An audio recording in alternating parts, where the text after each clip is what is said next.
নমস্কার বন্ধুরা, আশা করি সকলে ভালো আছো। আমি প্রতিদিনের মতন আজকে আরও একটি অন্যরকম রেসিপি নিয়ে এসেছি। কিভাবে একদম নরম তুলতুলে সিদ্ধ রুটি তৈরি করা যায় সেটাই আজকে তোমাদের সামনে শেয়ার করব। তো দেখতেই পাচ্ছ কতটা নরম হয়েছে রুটিটা। তো চলো কিভাবে ময়দাটা মাখছি এই সেদ্ধ রুটি তৈরি করার জন্য সেটাই আজকে দেখে নাও। প্রথমে আমি ময়দাটা নিয়ে নিয়েছি, তোমরা চাইলে ময়দাটা জলের মধ্যেও অ্যাড করতে পারো। আমি এখানে প্রায় 1.5 বাটি মতন ময়দা নিয়েছি, তাতে নিয়ে নিলাম সামান্য নুন স্বাদ মতন। এরপরে সমস্ত উপকরণগুলোকে খুব ভালোভাবে কিন্তু মিশিয়ে নিতে হবে। এরপর এই ময়দাটা মাখার যে আসল উপকরণ সেটি হচ্ছে ফুটন্ত জল। এই যে ফুটন্ত জলটা আমরা কিন্তু হাত দিতে পারবো না। আবার তোমরা যদি চাও কড়াইতে 2 কাপ জল দিয়ে সেখানে 2 কাপ ময়দা দিয়েও কিন্তু তোমরা ময়দাটা মাখতে পারো। জল ফুটবে, তারপরে তোমরা ময়দা দিয়ে দেবে কড়াইতে। কিন্তু এখন আমি ওইভাবে করলাম না। এখন আমি একটি বাটির মধ্যে ময়দাটা নিয়ে ফুটন্ত গরম জল ঢেলে দিয়েছি। দেখতেই পাচ্ছ হাত দেওয়া যাচ্ছে না, তাই একটা স্প্যাটিউলার সাহায্যে কিন্তু ময়দাটাকে খুব ভালোভাবে মিশিয়ে নিচ্ছি। জলের যখন গরমটা এই ময়দার ভেতর থেকে যখন গরমটা একটু হলে কমে আসবে, তখন ধীরে ধীরে কিন্তু হাতটা দেওয়া যাবে। তখন আস্তে আস্তে হাতের মাধ্যমে সুন্দরভাবে কিন্তু একটা ডো আকারে এটাকে করে নিতে হবে। আর এই নরম তুলতুলে রুটি সবাই পারে, সিদ্ধ রুটি বা নরম তুলতুলে রুটি সবাই পারে, কিন্তু তাও আমি কিভাবে করি সেটাই আজকে শেয়ার করলাম। এই রুটি হয় অত্যন্ত সুস্বাদু, মানে অপূর্ব লাগে, লুচি পরোটা লাগে না এই রকম যদি নরম তুলতুলে সিদ্ধ রুটি হয়।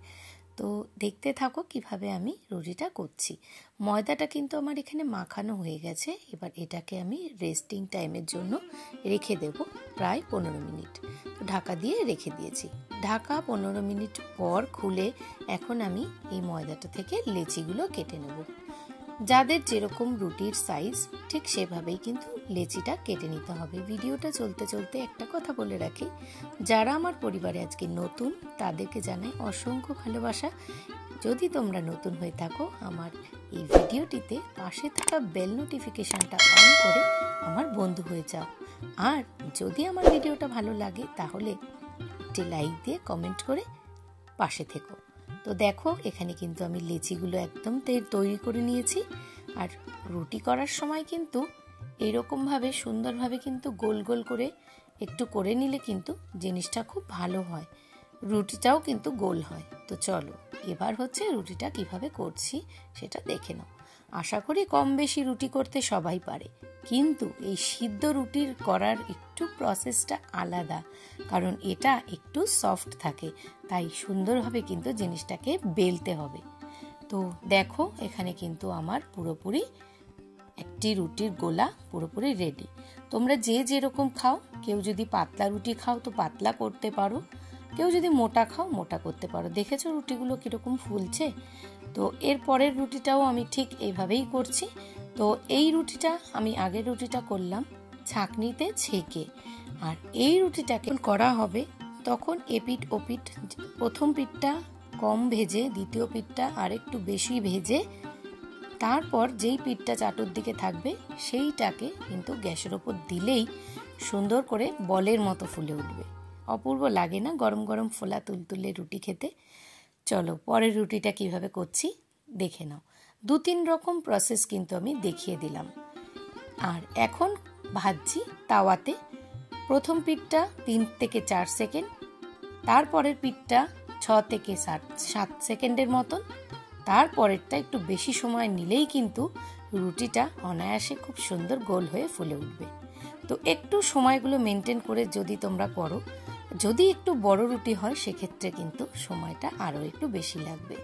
3 নম্বর রুটিটাও করছি ঠিক একইভাবে। এই রুটিটার সাইজটা একটু বড়, তাই এটার সময়টা আরও একটু হয়তো বেশি লাগতে পারে। তো এইভাবেই তোমরা করে দেখো, ভীষণ তুলতুলে নরম হয় এই রুটি। মানে এই রুটিটা শুধু শুধু খেতে, নলেন গুড় দিয়ে খেতে, নানা রকম সবজির সাথে খেতে, তরকা চানা সমস্ত কিছুর সাথে খেতে কিন্তু অপূর্ব লাগে বন্ধুরা। তো এইভাবে সুন্দরভাবে হালকা হাতের মাধ্যমে খুব সুন্দরভাবে কিন্তু এই রুটিটাকে দেখো বেলে নিচ্ছি। তারপরে এই যে রুটিটা খুব ভালোভাবে কিন্তু ময়দাগুলো ঝেড়ে তারপরে কিন্তু চাটুতে দিতে হয়, কারণ এটা একটা বিশেষ বার্তা। যদি বলো এই বার্তাগুলো আমরা সকলে জানি, কিন্তু একটা ছোট্ট টিপস, যারা নতুন এখন মনে করো রুটি করা শিখছো, এমন অনেকেই আছো, ঠিক তাদের জন্য 2 হাতে ভালো করে ঝেড়ে নিয়ে তারপরে কিন্তু এটা তাওয়াতে দেব। তো দেখো এখানে তাওয়াতে হয়ে গেছে দেওয়া। আমি টাইমগুলো এখানে বলে দিচ্ছি, 5 সেকেন্ড হয়ে গেল। এবারে কিন্তু আমি উল্টে দিলাম। 5 সেকেন্ড পর আমি আবারও আসবো, ঠিক 10 থেকে 15 সেকেন্ডের পরে। এরপরে দেখো চাপছি, একটা ছোট কাপড় দিয়ে যদি তোমরা চাপো তাহলে পরেও কিন্তু রুটিটা ফুলবে। আমার সামনে হাতের কাছে ছিল না, তাই আমি খুন্তিটা দিয়েই চাপছি। তো আমার কিন্তু দুটো পিঠই রুটির খুব সুন্দর ফুলে গেছে। তো এইভাবে তোমরা যদি রুটি বানাও, খেতে হবে কিন্তু ভীষণ সুস্বাদু।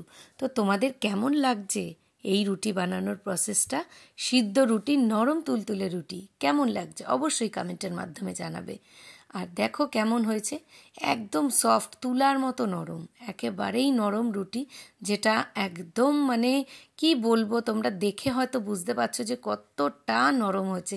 তো চলো বন্ধুরা, আমার এই ভিডিওটা তোমাদের কেমন লাগলো অবশ্যই কমেন্টের মাধ্যমে জানাবে। আশা করি তোমাদের ভালো লাগবে। তো চলো আজকের মতন টাটা, সকলে ভালো থেকো, সুস্থ থেকো। আবার আসবো নতুন কোনো ভিডিওর সাথে। তো আজকের মতো টাটা।